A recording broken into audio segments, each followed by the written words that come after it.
Specifically, I want to compare the legacy of each game's design and rate the impressiveness of the overall implementation of their goals.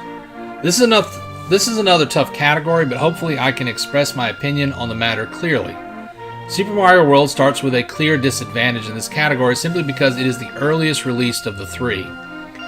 The way they were still learning as they went with this game, and while this is not a bad thing, the game looks and plays amazingly, it's not the best Mario would look on this hardware. Even discounting the implementation of the Super Effects chip, the sequel Yoshi's Island is a real showstopper, and at least a technical sense, shows how good looking a Mario game could look on the hardware. Again, I'm not saying it's an ugly game. It's beautiful, but they were not pushing boundaries of what the SNES could do with this game, not technically.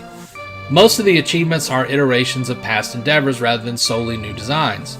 That could be said of all three of these games, but Super Mario World leans the most on previous ideas of the three.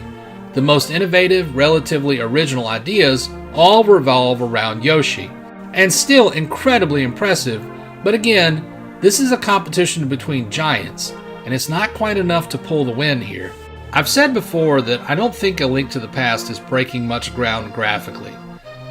It does present new ideas that define its formula and far exceed the implementation of it in previous games in its own series. The dual world mechanic implementation was truly mind-blowing when introduced and still today has been difficult to top. Most of the items are impressive graphically and mechanically, and once again define their roles in the series, but not all items are winners, and some of the later dungeons spread concepts kind of thin. There are no bad dungeons in this game, but that said, there are some that I feel could definitely have been improved. Turtle Rock's reliance on the magic meter comes to mind, as I feel it's too much. So much so that signs are posted in the dungeon telling you to bring more magic, and a door is placed on the ledge outside the midpoint of the dungeon so you can leave, refill magic, and come back for the final boss. Super Metroid's graphics, sound, and logic holding the map together are even more impressive when you consider that, at the time, games like this did not exist.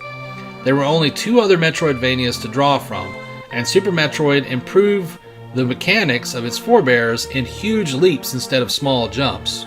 On its own, its technical achievements are impressive, truly pushing the hardware to its limits, with no helper chips involved. But when you factor in all of this being planned and done, with little to no blueprints to draw from, it stands as an incredible achievement.